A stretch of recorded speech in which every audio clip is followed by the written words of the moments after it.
আসসালামু আলাইকুম দর্শক, আমাদের কাছে খবর আছে মানবজমিন পত্রিকায় আসাদুজ্জামান নূর ও মাহবুব আলী গ্রেপ্তার। সাবেক সংস্কৃতি মন্ত্রী আসাদুজ্জামান নূর এবং সাবেক বেসামরিক বিমান পরিবহন ও পর্যটন প্রতিমন্ত্রী মোহাম্মদ মাহবুব আলীকে গ্রেপ্তার করেছে পুলিশ। রোববার রাতে রাজধানী বেইলি রোড থেকে আসাদুজ্জামান নূরকে এবং সেগুনবাগিচা এলাকা থেকে মাহবুব আলীকে গ্রেপ্তার করা হয় বলে ঢাকা মহানগর পুলিশের অতিরিক্ত কমিশনার গোয়েন্দা রেজাউল করিম মল্লিক জানিয়েছেন। তিনি বলেন, রাজধানী মিরপুর থানায় দায়ের করা একটি হত্যা মামলায় রাত 11টার দিকে আসাদুজ্জামান নূর গ্রেপ্তার করা হয়। এছাড়া সেগুনবাগিচা এলাকা থেকে মাহবুব আলীকে গ্রেপ্তার করা হয়। দর্শক, আপনারা জানেন এই মাহবুব আলী হচ্ছে সিলেটের হবিগঞ্জের ওই চুনারুঘাট, যেটা ব্যারিস্টার সুমনের এলাকা।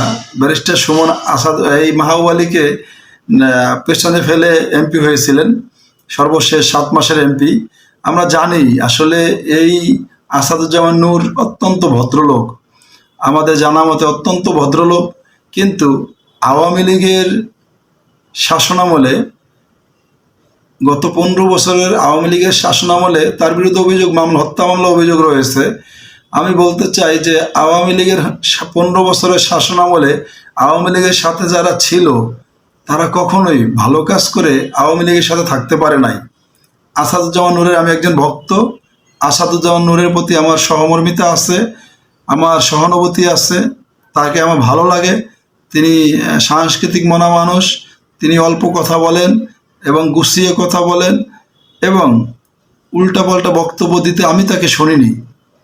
কিন্তু তার কর্মকাণ্ড নিয়ে তার এলাকায় অনেক বিতর্ক রয়েছে। সর্বশেষ যে হত্যা মামলা তাকে আটক করা হয়েছে। আপনারা জানেন বাংলাদেশকে একটা মরুভূমিতে রূপান্তর করেছিল পুলিশ। যেভাবে খুশি সেভাবে গুলি করেছে, যেভাবে খুশি সেভাবে মানুষ মেরেছে।